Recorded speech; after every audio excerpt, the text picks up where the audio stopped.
Good. This decision, the policy and protocol, that's not what your victory was about. There's more to life than this. Right. So it's probably safe to say that Mass Effect Andromeda hasn't been received all that well, mostly because of scenes like these. But bugs can and will be patched, so if you're still intent on picking up BioWare's latest, you might be more interested in learning how to make the most out of Andromeda's gameplay, which can, we're sorry to report, err on the side of grindy and repetitive. Here are 8 tips on how to actually enjoy Mass Effect Andromeda. Do the terraforming/vault missions on each planet first. It makes the environment easy to navigate. It's less of a drain on your life support on some planets, and it'll allow you to better see what you're doing, and it doesn't affect the availability of other missions. And you'll often find that these are among the more interesting missions available. Vaults are basically gentle combat puzzle boxes with some Halo-esque enemy types and behaviours. There are tanks that deploy frontal shields, assemblers who build other remnant bots if you don't shut them down, and these singular challenges often go hand in hand with a decent story quest. If crafting really isn't your thing, you don't actually have to do it. There are a lot of gun parts to loot from bodies and take from crates that you can stock up your arsenal with instead, including basic armor sets for the different species on your squad, and flashy N7 gear from the original trilogy. Memories from happier times. Another little tip, if you meet a fork in the road in a dungeon and the critical path leads in one direction, always check around the corner of the opposite path. There will, I pretty much guarantee you, be a loot crate. And if there's a waist-high wall at the rear of a chamber, look behind it for some more loot. I mean, yeah, this is true of a lot of games with any kind of dungeon in them, but you can pretty much set your watch to it happening in Andromeda. This is a very, very predictably designed game. But, despite crafting not being mandatory, you owe it to yourself to at least give it a go. Though bear in mind, there's an absolute embarrassment of menus and categories to reckon with. There are 3 research trees for Milky Way, Helios Cluster and Remnant technology, with different grades for each individual item. And annoyingly, you can't simply upgrade an item to the latest version. You have to deconstruct it and reuse the materials. This all sounds unbelievably tedious, we know, but if you have the patience, this is where a lot of the satisfaction in the game can be found. With clever application of various mods and augmentations, you can make an assault rifle that fires wall-penetrating homing plasma darts, a shotgun whose pellets explode after impact, armor that electrifies people who melee attack you, and so on. The results do speak for themselves. And friendly reminder to deconstruct, not sell, spare weapons for crafting materials and to free up inventory space. It'll be a big help in the long run.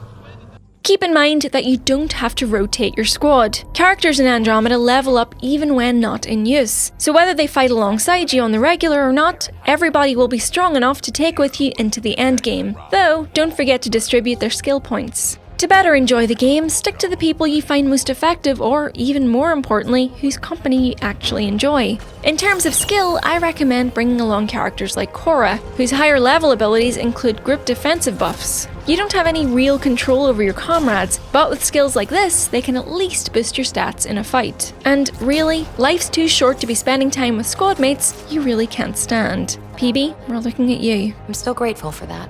Every time you increase your Nexus level, which tracks your overall progress in settling Andromeda, you get a Cryopod point to spend on thawing out settlers in return for passive bonuses. Prioritise the ones that lead to regular deliveries of crafting materials, credits, and so on, and this will shortcut the time and energy spent on resource gathering. On the other hand, to gain Nexus levels, you need to do side missions on planets to earn Andromeda points, so it's kind of 6 of one, half a dozen of the other in the end. Don't forget to pick the Cryopod option that raises your inventory cap too.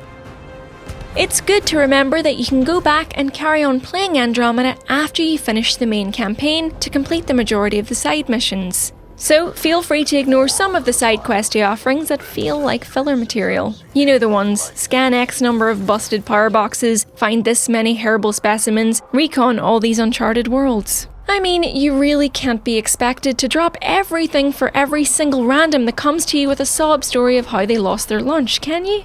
Bear in mind though that certain more story-led missions, like the quests to investigate the missing Turian and Asari arcs, will affect the endgame a little. But in any case, you should do those arc missions and the companion stories to boot, because that's where you'll find the most developed scenario design, think lightweight, bespoke puzzle mechanics, like deciding whether to turn off the atmosphere in a room to ease the odds in a firefight, the most interesting dialogue choices, and the most sustained character development, like the mission that sees Cora having to mentor a young Asari commando over the radio while you're trying to patch up a boarded vessel. Given that Mass Effect has always been about the stories and relationships between your character and their teammates, this one is probably a no-brainer, but still worth a mention. Vold is one of the game's more beautiful planets and has one of the best story missions, but Eldon gets our vote as the top must-see destination, even though it's yet another desert world, as it features a gigantic sandworm thing, a massive remnant derelict, and a Krogan colony where you'll find some amusing and really quite touching incidental writing. Also, it's fantastic to drive through. Huge sandstone mountains, plunging dunes, and some underground fungal grottos. As a particularly nerdy side note, the armour textures look lovely in the heat and dust. So, that's our best advice for getting the most out of the early hours of Mass Effect Andromeda. Will you be diving in, or have you been put off by what you've seen? Let us know, and as always, do give us a like and a subscribe if you enjoyed this video. Bye!